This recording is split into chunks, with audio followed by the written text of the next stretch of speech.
Sveiki atvykę į Žemaitiją, į Gargždų miestą. Top Sport A lyga 28 turas. Jūsų dėmesiu į Gargždų Banga prieš futbolo akademiją Šiaulius. Į baudos aikštelę žaidimas tęsiasi. Elsesinė. Perdavimas vienu lietimu, smūgis visai šalia vartų. Štai taip, 4 minutė. Perdavimas į baudos aikštelę Micevičius. Nebuvo sėkmingas jo tas pirmasis prispaudimas iš Šiaulių pusės tęsiasi ir toliau, tačiau išbėgti į priekį Bangai pavyksta. Žiūrime tęsinį. Smūgis, patikrintas, buvo Paukštė, kamuolys vartuose. Jo sugrįžimas prisvila bent jau kol kas 1-0 Gargždų Banga. Muša pirmąjį rungtynių įvartį Valdas Paulauskas. Kartą Romanovskis, perdavimas į Kauniekui, kamuolys buvo visai šalia vartų linijos, praktiškai nuo jos.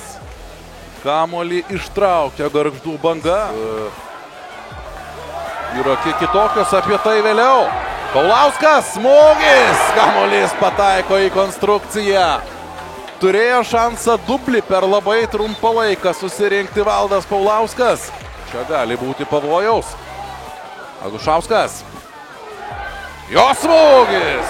Šiaulių, taip pat turbūt visos Top Sport A lygos žaidėjas. Cesinė. Pasileidžia į priekį, vartai tušti. Rezultatas 2-0, 24 minutė. Koks Gargždų Bangos startas. Be galo smagu žiūrėti. Kūrėsi savuosius epizodus šeimininkai. Antužis. Tolyn į priekį. Smūgis. Šį kartą gelbsti komandai Lukas Paukštė. Vienas epizodas iškart vėliau sekė ir pakartotinas smūgis. Net ir taurėje prieš Kauno Žalgirį jis gynė vartus. Čia kamuolys vartuose. Čia kamuolys atsiduria vartuose. Rezultatą švelnina Šiauliai. Beje, stadionas taip pat pakankamai gerai užpildytas. Smūgis! 3-1 jau dabar. Valdas Paulauskas. Šiandien yra jo diena, antrasis Paulausko įvartis. Ir dar prisiminkime progas, kurių jis neišnaudojo. Jankauskas.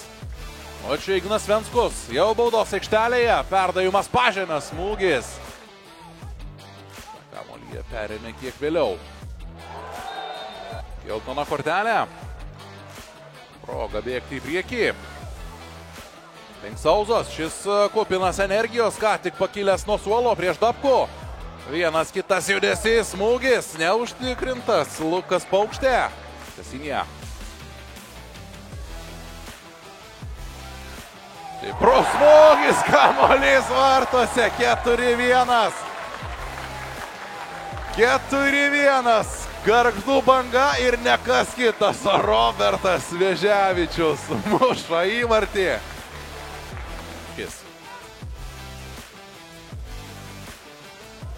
Smūgis, kamuolys pataikė į skersinį, bet čia pat kilo ir šoninio teisėjo vėliavėlė. Ir tai yra viskas, Orestas Abramavičius sako, užteks. 4-1 toks galutinis šių rungtynių rezultatas.